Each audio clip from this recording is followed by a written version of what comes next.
Assalamualaikum warahmatullahi wabarakatuh. Alhamdulillah, alhamdulillahi rabbil alamin. Asyhadu an la ilaha illallah wahdahu la syarikalah wa asyhadu anna Muhammadan abduhu wa rasuluhu la nabiyya ba'da. Allahumma shalli wa sallim wa barik ala sayyidina Muhammad wa ala ali sayyidina Muhammad. Amma ba'du. Sahabat cendekia sebangsa dan setanah air yang dirahmati Allah. Puji syukur kita panjatkan hadirat Allah. Pada kesempatan hari ini kita masih diberikan kenikmatan dari Allah, nikmat iman, nikmat Islam. Salawat dan salam semoga tetap terlimpahkan hadirat junjungan kita baginda Rasulullah Muhammad sallallahu alaihi wasallam yang telah mengajarkan kita bagaimana kita mencintai bangsa kita. Sahabat cendekia yang dirahmati Allah Subhanahu wa taala. Sahabat sebangsa dan setanah air. Dalam konteks kehidupan zaman sekarang, terutama di kalangan generasi Z, rasa nasionalisme, rasa persaudaraan kebangsaan itu sedikit demi sedikit sudah mulai luntur, tergerus dengan pengaruh-pengaruh yang begitu luar biasa dari luar. Sahabat cendekia yang dirahmati Allah. Dalam hal ini kita harus melihat secara lebih jernih, melihat secara lebih baik apa itu nasionalisme dalam Islam. Pada kesempatan yang berbahagia ini kita akan sedikit membahas tentang nasionalisme dalam Islam. Hadratus Syekh Hasyim Asy'ari dan Kiai Haji Abdul Wahab Hasbullah dalam proses pendirian Nahdlatul Ulama, beliau menekankan satu azas yang masuk dalam azas Nahdlatul Ulama, yaitu ukhuwah watoniyah, persaudaraan kebangsaan. Yang dimaksud dengan ukhuwah watoniyah adalah kita warga negara, masyarakat, rakyat Indonesia itu bersaudara dalam bingkai kebangsaan negara kesatuan Republik Indonesia. Itulah dasar nasionalisme yang harus kita pegang. Tidak peduli kamu agamanya apa, tidak peduli kamu dari suku apa, tidak peduli kamu warna kulitnya apa. Tapi yang dilihat adalah bingkai kita adalah negara kesatuan Republik Indonesia. Maka dalam kondisi apapun, berbagai macam suku, berbagai macam agama, berbagai macam daerah, kalau dalam bingkai negara kesatuan Republik Indonesia, kita adalah saudara. Itulah disebut dengan ukhuwah watoniyah. Dan apa yang harus kita lakukan sebagai anak bangsa? Apa yang kita lakukan sebagai generasi bangsa? Kaitannya dengan ukhuwah watoniyah itu, Kiai Haji Hasyim Asy'ari pernah memberikan contoh ketika terjadi perang mempertahankan kemerdekaan 10 November 1945 di Surabaya.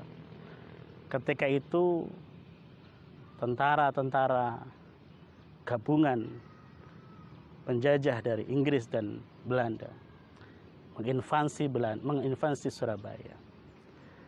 Beliau mengeluarkan disebut dengan resolusi jihad 1945.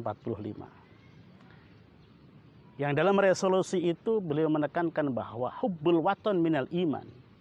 Cinta tanah air adalah sebagian daripada iman. Ejawantah dari resolusi itu adalah penggeloraan semangat juang pemuda-pemuda Surabaya pada saat itu terutama untuk mempertahankan kemerdekaan negara kesatuan Republik Indonesia dari rongrongan penjajah pada saat itu. Itulah disebut salah satu bentuk nasionalisme yang diajarkan oleh pendiri bangsa kita. ulama bangsa ini. Yang kedua,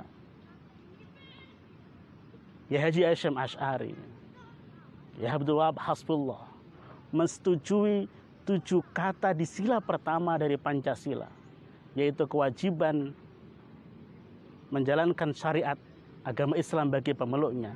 7 kata itu beliau menyetujui untuk dihilangkan, diganti dengan sila pertama ketuhanan yang Maha Esa.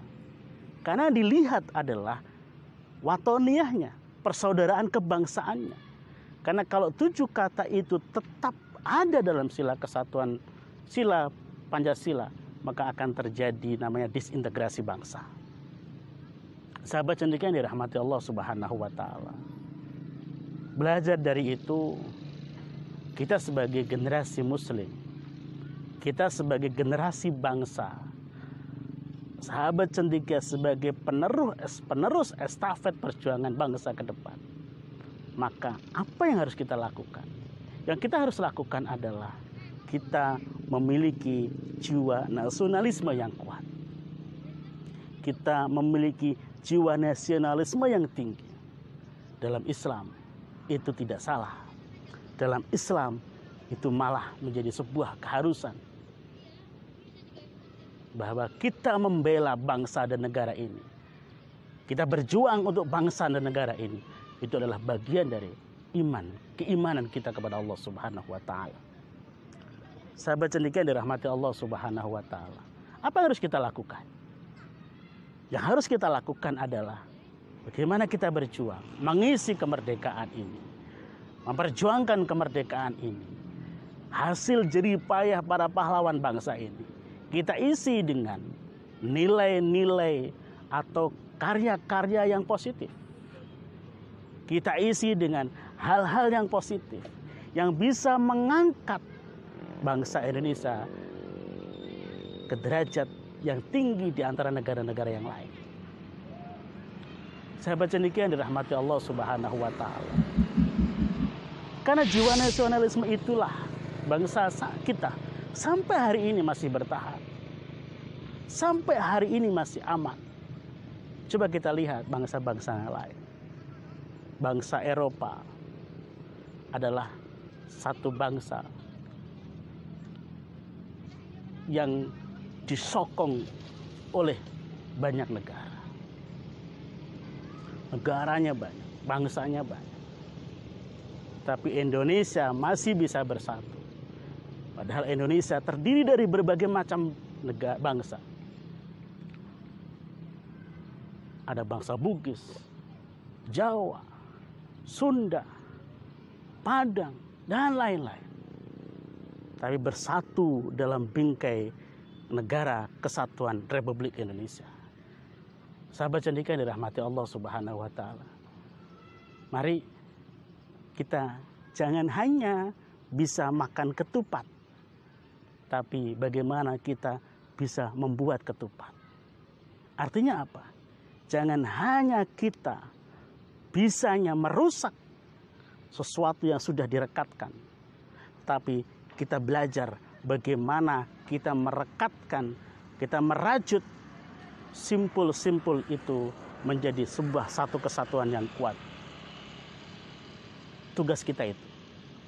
Sahabat cendekia yang dirahmati Allah Subhanahu wa Ta'ala, maka dalam momen ini, kesempatan ini, mari kita introspeksi diri kita masing-masing. Apa yang sudah kita perbuat untuk bangsa ini? Apa yang sudah kita lakukan untuk bangsa ini? Apa yang sudah kita karyakan untuk bangsa ini? Jangan-jangan kita hanya menjadi beban bagi bangsa ini. Sahabat cendekia yang dirahmati Allah Subhanahu wa Ta'ala, di tahun emas kemerdekaan Republik Indonesia, kita berharap muncul penerus pemimpin-pemimpin bangsa yang mewarisi keimanan yang kuat, ketauhidan yang kuat, intelektualitas yang tinggi, integritas yang baik, seperti yang dicontohkan oleh pendahulu-pendahulu bangsa kita. Insya Allah di 100 tahun kemerdekaan Indonesia akan lahir generasi pemimpin yang mempunyai nasionalisme yang tinggi, keimanan yang kuat, ketakwaan yang kuat, ketauhidan yang lurus, ibadahnya yang sahih, dan intelektualitas yang baik, serta kecerdasan yang cukup, serta integritas yang baik. Insya Allah di tahun emas Indonesia Merdeka, kita menyongsong Indonesia yang maju, Indonesia yang baldatun thayyibatun wa rabbun ghafur. Terima kasih. Mohon maaf atas segala kesalahan.